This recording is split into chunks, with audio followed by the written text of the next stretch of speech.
All right, gang, welcome to Real Conservative. This channel, we cover pop culture and entertainment through a conservative lens. So, just to keep our side kind of in the loop, because the left would leave us behind. So, I'm your guy. I'm going to guide you through pop culture and let you know where the culture is going. And in today's video, we're going to be discussing Captain America Brave New World's pre-ticket sales and what this means on several levels. I mean, this thing impacts, of course, the box office. It impacts the culture. Do Americans want to see a black Captain America? I mean, we know they'll go see black superheroes, but how far is Hollywood going to push that acceptance? So we're going to be talking about several things in this video. I'm going to be offering you my reaction. And you guys, let's get started. All right, so we have Captain America Brave New World ticket pre-sales ahead of the Marvels, but behind Ant-Man 3's. All right, you guys remember Ant-Man 3 was probably Marvel's biggest flop. So, well, I take that back. The Marvels was the biggest flop. With any case, this movie is being put down with some of Marvel's biggest flops. So that already is not a good sign. And there's several reasons this could be. Maybe just people haven't gotten around to getting tickets yet, or maybe there's some strong reaction a la protesting with our wallets that we don't like what's being done with this character. And, I can understand both sides of the issue. I can understand folks who, just going to be Marvel no matter what. But then I can understand some real diehard upset anger at all the gender swapping and race swapping that Marvel seems to be into these days in order to try to bring fans to the seats, which is ironic because it really hasn't. If you look at the money they bringing in from these films, race swapping hasn't shown to make any significant impact on ticket sales. If anything, it's the reverse. So why Marvel is so invested in this race swapping, to the fact that they're willing to spend 2 or 3 times the movie's initial budget, that calls a lot into question about how much wokeness is actually having an impact on these movies. It goes on to say tickets for Captain America Brave New World went on sale this past Friday, and according to one analyst figures, pre-sales have been a little disappointing. Uh, that's putting it mildly, folks. If this film is going to be tracking close to Marvel and Eternal, then this movie's in trouble before it even gets out of the gate, and they know it. They got to be shaking in their boots right now, not just being a little disappointed. It says tickets for Marvel Studios Captain America Brave New World went on sale Friday, and this is an update on how it went over the weekend. So this article focuses over the last weekend purchases, because that's when really people are in the frame of mind that, hey, I'm going to go see a movie. So that's the best time to capture where they think the box office is headed. It says according to box office analyst Luis Fernando, ticket sales are 1.4 better than the Marvels and the recent Joker sequel, but are on par with the Eternals. Now, the Eternals was a huge flop. So, I mean, there seems to be no way to get this movie and speak of it in terms of, hey, it's headed for success. I mean, every comparison being made is on how poorly this movie is going to do, but not as poorly as other projects. Which, if that's the bar, this movie's in trouble, y'all. It says, considering Ant-Man 3 underperformed the Marvels and Folie à Deux were noted flops, this doesn't seem like the best start. That said, we are only talking about a few days of prequels here, and the movie is still on track for a solid enough 86 million to 95 million debut over the 3-day Valentine's Day weekend / President's Day weekend. Now, this article, this particular paragraph right here, I think it underscores the problem that these type of movies have. Okay, they swap the race, and whenever they speak in terms of these movies, as you can see by this paragraph, it's always foot fluff.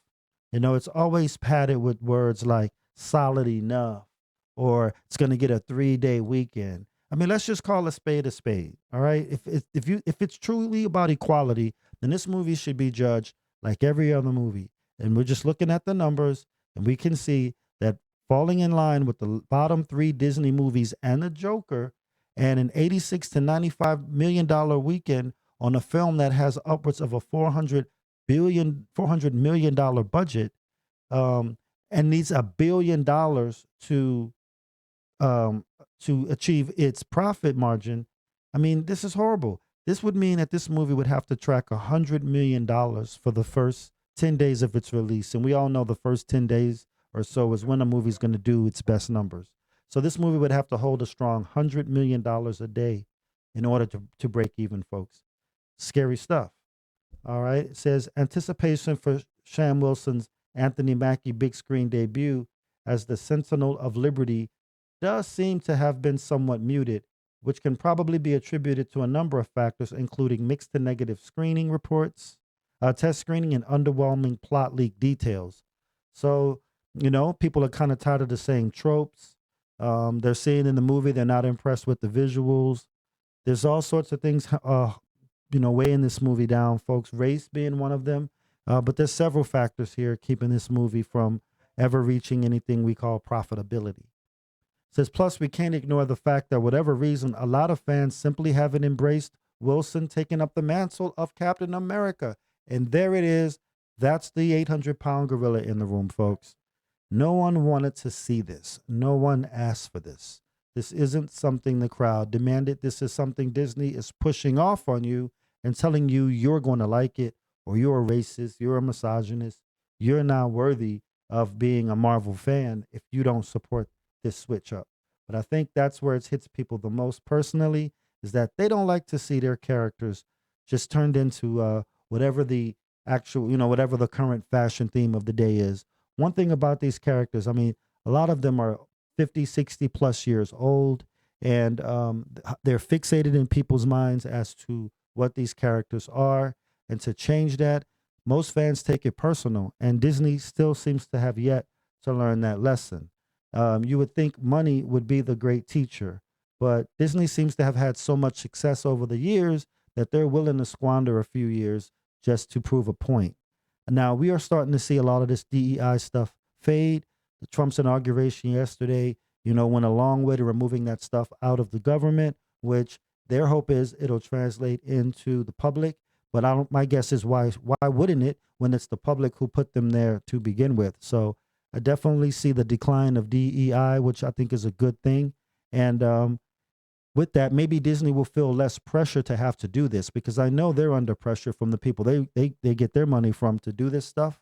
And maybe now with this falling out of fashion, Disney will be under a lot less pressure, and we can get back to some more, common sense, dare I say it, filmmaking. So that's my take on it, guys. I would look for Captain America to be, I hate to say it, but a huge flop. I don't think that to take anything away from Anthony Mackie. I think Anthony Mackie's a great actor. I've seen him in a lot of things, and I know he's quite capable of pulling this off as a role. But the thing is the public going to buy it? And that's where I think he's going to be in trouble. This could definitely impact his career because, after a while, it comes to a point where it looks like Disney is just making these folks sign up to play whatever Disney dictates. And they got to probably, they're going to have some long-term effect from that when they're done with Disney, because these roles don't ever go away. The public will never, just forget. Many actors have been blacklisted for choosing the wrong role, or in some cases, the role was so powerful they got blacklisted because the public didn't see him that way either. So the public's really finicky. The movie business itself is finicky. The culture itself is very finicky, folks. And I think that Disney is going to learn a hard lesson with this one, or perhaps they won't. They may not learn. They may continue to roll out this stuff and continue to lose money, but who knows? It is Disney. And like in the words of Rachel Zegler once said, this is Hollywood, baby. Anything can happen. So that's my take on it, guys. Want to know yours now. At the bottom, it's time to get the conversation started down in the comments. So reach out to me. Let's keep the discussion going until I get to the next video, guys, and get you guys the next commentary. I will see you on the next video. Peace.